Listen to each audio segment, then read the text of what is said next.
5వ పద పడేస్తాను. లేదంటే ఏం పిక్తారా? ఎర్ర ఎర్రి పప్ప,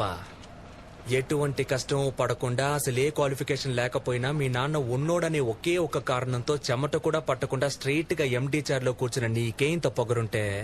అమ్మ నాన్న తిప్పలు పడి స్కూల్ ఫీజు కడితే ఎల్కేజీ నుంచి 10th క్లాస్ వరకు కష్టపడి చదివి పాస్ అయ్యి ఇంటర్లో ఈజీగా ఉన్న గ్రూప్లన్నీ వదిలేసి ఎంపీసీ చదివితేనే ఇంజనీర్ అవ్వగలమని చెప్తే కష్టమైన అదే గ్రూప్ సెలెక్ట్ చేసుకుని ఫిజిక్స్ ఒక ట్యూషన్, కెమిస్ట్రీకి ఒక ట్యూషన్, మ్యాథ్స్ ఒక ట్యూషన్ అని రోడ్లు పట్టుకు తిరిగి ఆ ఫీజు కట్టాలి ఈ ఫీజు కట్టాలని అమ్మా నాన్నల్ని హింస పెట్టి బోర్డ్ ఎగ్జామ్ లో పాస్ అవడానికి ఫ్లాస్క్ లో టీ పెట్టుకుని రాత్రంతా చదివి అలారం పెట్టుకుని పొద్దున్నే లేచి మళ్లీ చదివి తీరా పాస్ అయ్యాక ఎంసెట్ లో ర్యాంక్ రాకపోతే లాంగ్ టర్మ్ కోచింగ్ తీసుకుని అప్పటికీ సరైన ర్యాంక్ రాక అమ్మ నగలు తాకట్టు పెట్టి మేనేజ్మెంట్ కోటాలో సీట్ సంపాదించి తెలుగు మీడియం నుంచి వచ్చిన నాకు ఇంగ్లీష్ అర్థం కాక ఫస్ట్ ఇయర్ నుంచి 4th ఇయర్ దాకా ఉన్న అరియర్స్ అన్ని 4th ఇయర్ లో ఒకేసారి క్లియర్ చేసి ఈ సొసైటీలోకి వస్తే ఈ జనమంతా నన్ను ఉద్యోగులేని యదవా అని నీచంగా మాట్లాడుతున్న లెక్క చేయక ఉద్యోగం కోసం ఆ ఆఫీసు ఈ ఆఫీస్ అని పిచ్చ కుక్కల 4 ఏళ్లగా తిరుగుతున్న నన్ను ఎందుకు పనికిరావు తిండి దండగా అని మా నాన్న తిడుతుంటే ఒక్కో మెతుకు గొంతులో దిగక ముళ్ళులా గుచ్చుకుంటుంటే మింగలేక కక్కలేక చస్తూ బతుకుతున్న నాకు ఎవరో ఓ మహాన్ భావుడు మంచి మనసుతో అవకాశం ఇస్తే దాన్ని కూడా లాగేసుకోవాలని చూస్తున్న నీలాంటి బేవర్స్ గాన్ని ఎదిరించి